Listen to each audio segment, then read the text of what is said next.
नमस्कार, आप देख रहे हैं इंडिया टीवी। आपके साथ मैं हूं मीनाक्षी जोशी। हम फिर हाजिर हैं तेवर, एक्शन और ब्रेकिंग न्यूज से भरपूर बिल्कुल नया बुलेटिन लेकर अभी। नमस्कार, आपके साथ मैं हूं प्राची पाराशर। आपके शहर की हर वो खबर जो आपके लिए जरूरी है, सबसे तेज, सबसे पहले, सबसे एक्यूरेट खबरों का 360 डिग्री एंगल। तो अगले 1 घंटे तक खबर जहां होगी, जैसी होगी, आपको मिलेगी अभी।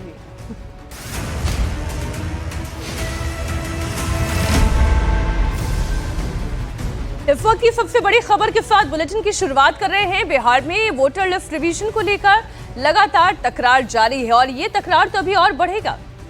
सूत्रों के मुताबिक विपक्ष मुख्य चुनाव आयुक्त ज्ञानेश कुमार के खिलाफ अविश्वास प्रस्ताव ला सकता है। इस बारे में थोड़ी देर पहले विपक्षी दलों की बैठक में चर्चा हुई है। विपक्ष के लगाए गए आरोपों के बाद मुख्य चुनाव आयुक्त ज्ञानेश कुमार ने कल करारा जवाब दिया था और इसी से लेकर विपक्ष, खासकर कांग्रेस के नेता तिलमिलाए हुए हैं और अब तैयारी ये की जा रही है कि ज्ञानेश कुमार के खिलाफ महाभियोग प्रस्ताव लेकर आया जा सके। अब देखिए, सदन की कार्यवाही भी शुरू हो चुकी है। लोकसभा और राज्यसभा की तस्वीर आपको दिखा रहे हैं। आज विपक्ष ने सदन के बाहर भी हंगामा किया है, आसार है अंदर भी हंगामा होगा।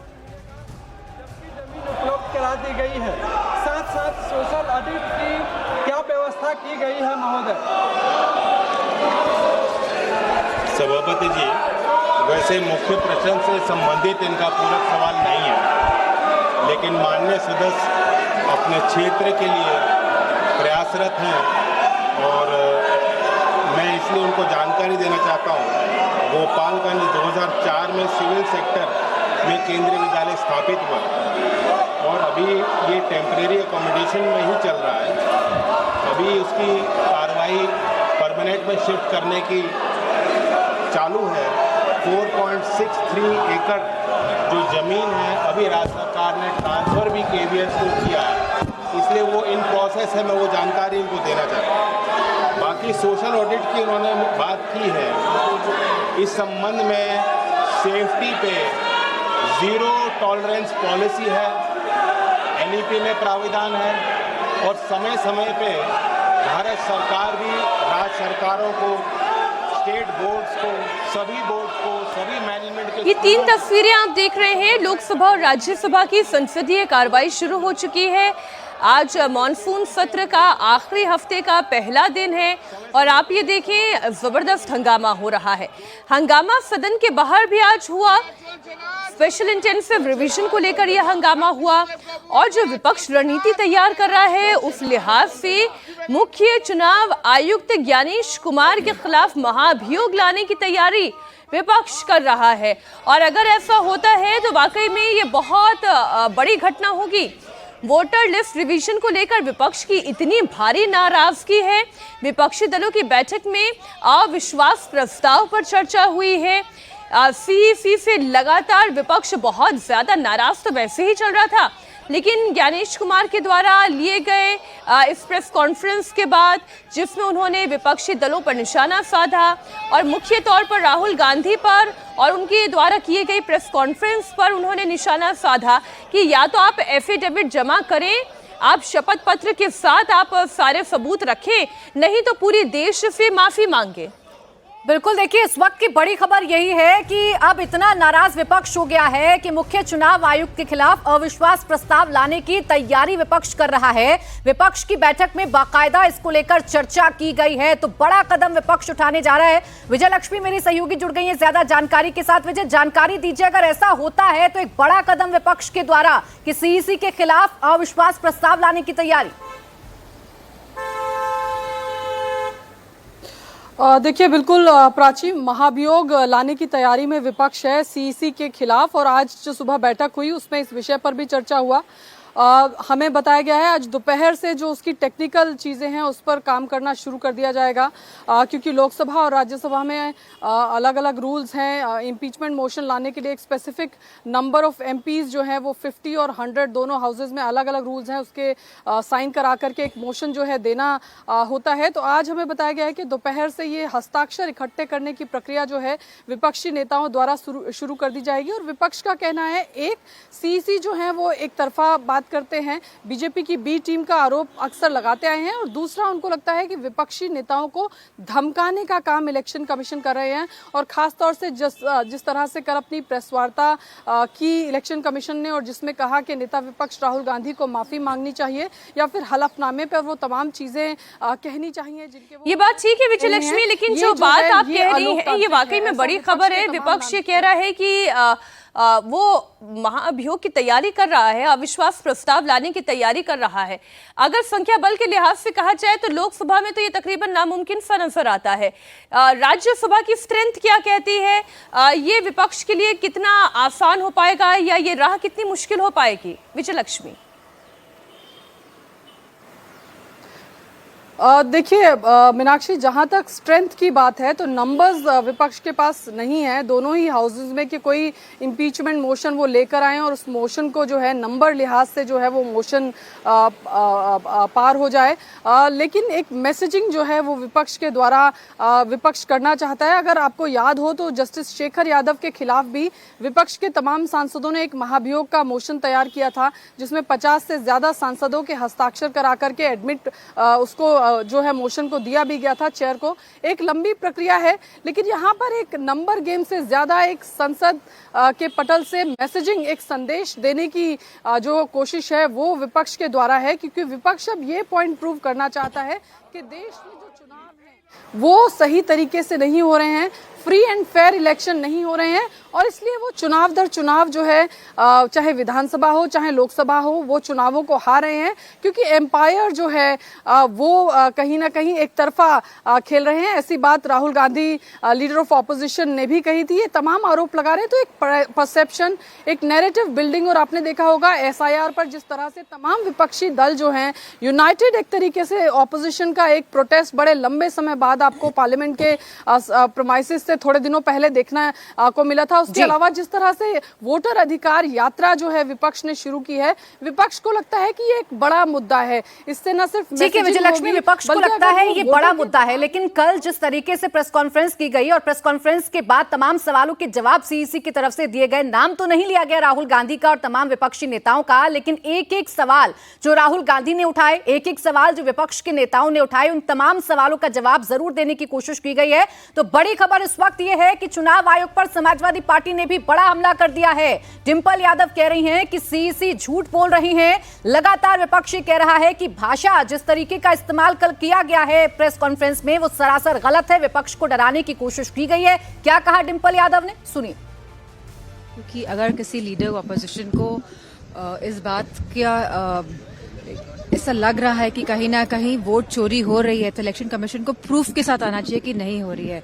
और वहीं मिस्टर अखिलेश यादव जी ने भी एफिडेविट्स दिए हैं 18,000 वोटर्स के जिनके नाम काटे गए या जो वोट नहीं दे पाए इलेक्शन कमीशन की खामियों की वजह से। तो वो एफिडेविट जो दिए गए हैं उसके बावजूद भी प्रेस में आकर झूठ बोला अपने आप में एक प्रश्न चिन्ह उठाता है। पर वो कह रहे हैं कि राहुल गांधी को माफी मांगनी चाहिए, वरना मैं नहीं समझती हूँ माफी मांगनी चाहिए।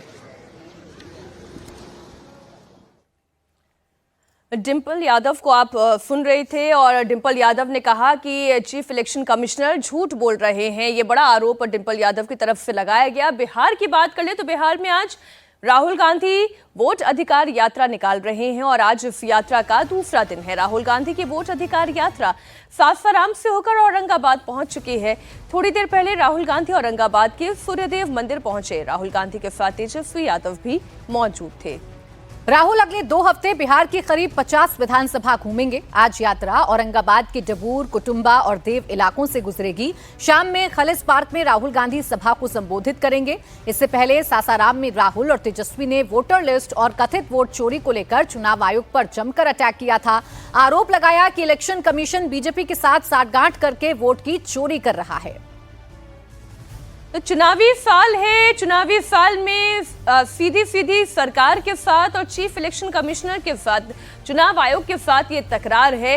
वोट अधिकार यात्रा, वन मैन वन वोट, ये बात राहुल गांधी लगातार कहते आ रहे हैं। और राहुल गांधी ने कल भी अपनी चुनावी सभा के दौरान इलेक्शन कमीशन पर जबरदस्त पलटवार किया। राहुल गांधी ये कह रहे हैं कि चुनाव आयोग का दिया हुआ डेटा ही हमने एनालिसिस किया और उसके आधार पर यह बताया कि कहां-कहां पर वोट की चोरी हुई है। इधर चुनाव आयोग ने भी प्रेस कॉन्फ्रेंस कर पलटवार किया है। तो ये सियासी उबाल है जो लगातार आपको देखने को मिलेगा। देखिए, राहुल गांधी और चुनाव आयोग के बीच में अब सीधी लड़ाई छिड़ चुकी है। चुनाव आयोग ने कल प्रेस कॉन्फ्रेंस करके राहुल पर निशाना साधा, तो अब राहुल गांधी ने भी चुनाव आयोग पर पलटवार किया। राहुल गांधी ने पूछा है कि चुनाव आयोग ने बीजेपी सांसद अनुराग ठाकुर से हलफनामा क्यों नहीं मांगा। जो बात उन्होंने कही वही बात अनुराग ठाकुर ने भी कही है, लेकिन चुनाव आयोग सिर्फ उन्हीं से हलफनामा क्यों मांग रहा है। दरअसल चुनाव आयोग ने राहुल गांधी को अल्टीमेटम दिया है, वो अपने आरोपों को लेकर 7 दिन के अंदर एफिडेविट दे या देश से माफी मांगे। इलेक्शन कमीशन ने यह भी कहा है कि राहुल गांधी ने जो पीपीटी प्रेजेंटेशन दी उसमें जो डेटा दिखाया गया था वो इलेक्शन कमीशन का है ही नहीं। इस पर भी राहुल गांधी ने जवाब दिया। राहुल गांधी ने कहा कि उन्होंने चुनाव आयोग का ही डेटा दिखाया था। राहुल गांधी चुनाव आयोग पर लगातार वोट चोरी का आरोप लगा रहे हैं, कह रहे हैं कि इलेक्शन कमीशन बीजेपी से मिला हुआ है। सबसे बड़ी मतदाता सूची, सबसे बड़े चुनाव कर्मियों की फौज, सबसे ज्यादा मतदान करने वाले लोगों की संख्या, और इन सब के समक्ष, सारे मीडिया के समक्ष ये कहना कि अगर मतदाता सूची में आपका नाम एक बार और है तो आपने 2 बार मतदान किया होगा और कानूनी अपराध किया होगा, और मेरे सारे मतदाताओं को अपराधी बनाना और चुनाव आयोग शांत रहे, संभव नहीं। हलफनामा देना होगा या देश से माफी मांगनी होगी, तीसरा विकल्प नहीं है। आपके माध्यम से मैं यह भी कहना चाहता हूं, अगर 7 दिन में हलफनामा नहीं मिला तो इसका अर्थ ये सारे आरोप निराधार हैं और हमारे मतदाताओं को यह कहना कि वो फर्जी हैं, इसके ऊपर जो भी इस बात को बोल रहा है उसको माफी मांगनी चाहिए। कर्नाटक में हमने एक लोकसभा चुनी, बेंगलोर सेंट्रल लोकसभा, और वहां पे एक विधानसभा में हमने वोटर लिस्ट को, जो कागज की वोटर लिस्ट होती है 60 फुट कागज, उसको हमने एक एक करके छाट कर 4 महीने लगे। हमने एक वोटर का चेहरा दूसरे चेहरे से मिलाया, एक वोटर का एड्रेस दूसरे वोटर से, और हमने पता लगाया, सच्चाई निकाली। भाई और बहनों, बेंगलोर सेंट्रल का जो चुनाव हुआ, बेंगलोर सेंट्रल में जो लोकसभा का चुनाव हुआ वो चोरी का चुनाव था। इलेक्शन कमीशन और बीजेपी ने मिलकर बेंगलोर सेंट्रल में चोरी करी है। मैं आपको ये गारंटी देके कह रहा हूं, मेरा प्रेस कॉन्फ्रेंस देख लीजिए, उधर लिस्ट बनी हुई है, डुप्लीकेट वोटर फॉर्म 6 में अलग अलग एड्रेस, एक छोटे से घर में 50 अलग अलग वोटर, गलत एड्रेस 0। हमने 1 लाख ऐसे वोटर देश को दिखा दिए। और इलेक्शन कमीशन क्या कहता है? इलेक्शन कमीशन मुझे कहता है आप एफिडेविट दीजिए, मुझसे एफिडेविट मांगता है, मगर जब अनुराग ठाकुर वही बात कहता है जो मैं कह रहा हूं, उससे एफिडेविट नहीं मांगता है। तो फिलहाल राहुल गांधी लगातार ये कह रहे हैं कि एफिडेविट क्यों मांगा जा रहा है। चुनाव आयोग के खिलाफ पूरा का पूरा विपक्ष एकजुट नजर आ रहा है। शिवसेना उद्धव गुट की नेता प्रियंका चतुर्वेदी ने मुख्य चुनाव आयुक्त ज्ञानेश कुमार पर करारा हमला बोला। प्रियंका चतुर्वेदी ने कहा कि मुख्य चुनाव आयोग ने हमारे किसी भी सवाल का जवाब नहीं दिया। लग रहा था कि वो प्रेस कॉन्फ्रेंस में बीजेपी की लिखी स्क्रिप्ट पढ़कर सुना रहे थे। प्रेस कॉन्फ्रेंस की चुनाव आयोग ने कैसी आपको लगी? सवालों के जवाब मिल पाए आप लोगों को? बिल्कुल भी नहीं। ऐसा लग रहा था कि उनको एक स्क्रिप्ट दी गई है भारतीय जनता पार्टी के कार्यालय से और उसको पढ़कर वो सुना रहे थे। जिस तरीके के वो आरोप लगा रहे थे वो थोड़ा शर्मनाक है, क्योंकि इलेक्शन कमीशन को याद रखना चाहिए, इलेक्शन कमिश्नर को याद रखना चाहिए कि वो देश की सेवा कर रहे हैं, ना कि एक पॉलिटिकल पार्टी की।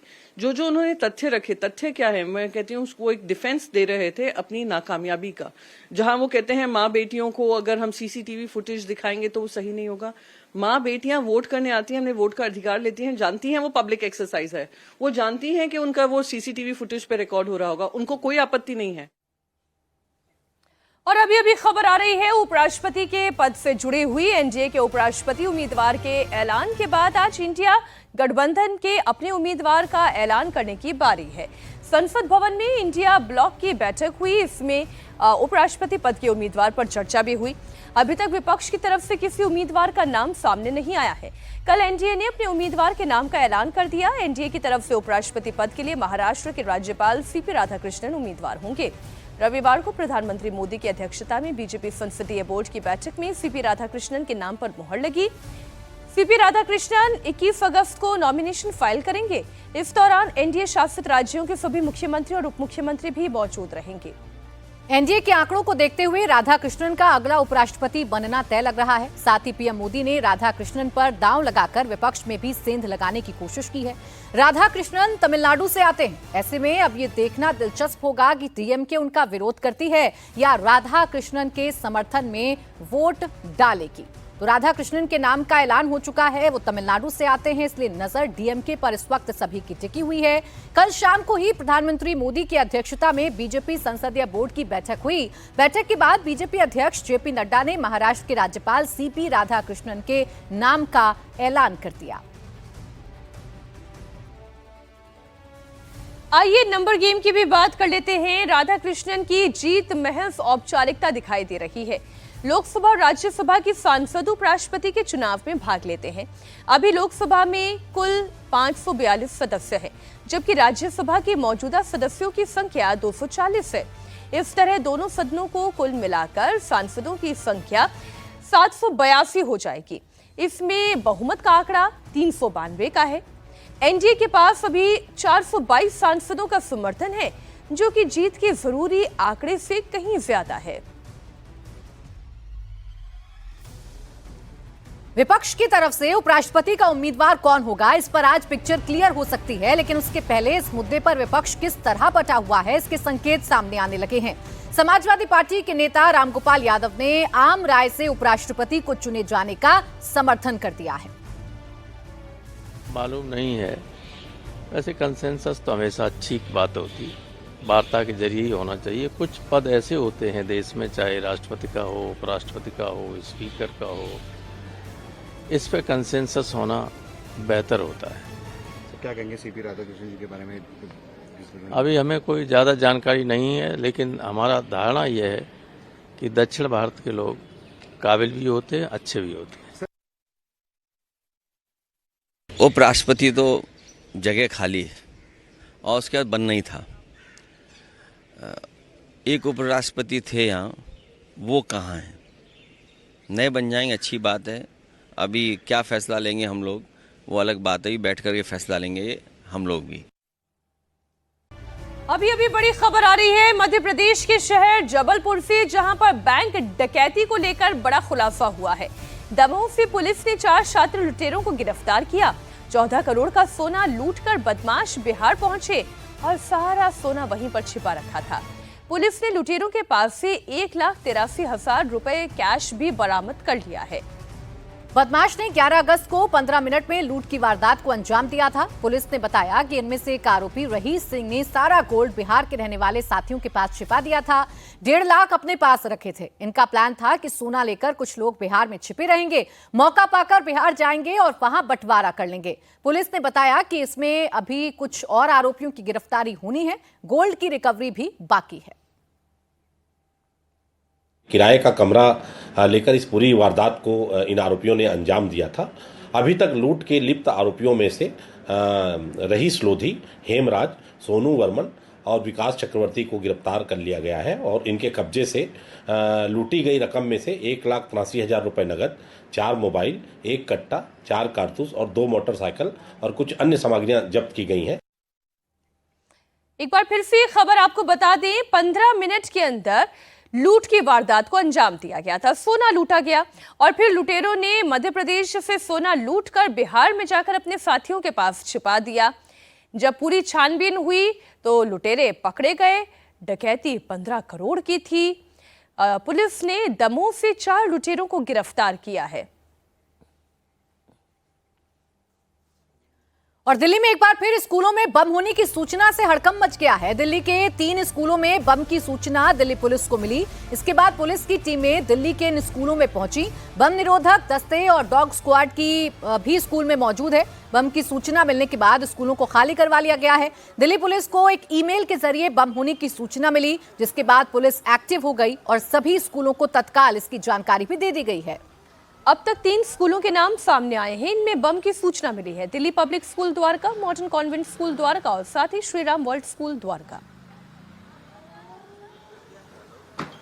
तो दिल्ली के स्कूलों को बम से उड़ाने की धमकी दी गई और ये अब कोई नई बात नहीं रह गई है। बीते कुछ महीनों में आप देखेंगे तो लगातार दिल्ली एनसीआर के बड़े स्कूलों को बम से उड़ाने की धमकी भरे ईमेल भेजे गए। कई बार ये हॉक साबित हुए, कई बार स्कूल के ही कुछ स्टूडेंट इसमें शामिल रहे, लेकिन कहीं कोई गलती ना हो जाए, कहीं कोई चूक ना रह जाए, इसीलिए फौरन यहाँ पर बम डिस्पोजल स्क्वाड हो, डॉग स्क्वाड हो, सब पहुंचे। स्कूलों में बम की खबर मिली तो पेरेंट्स भी डर गए। स्कूल से फोन आया, जिसके बाद लोग अपने बच्चों को स्कूल लेने के लिए पहुंचे।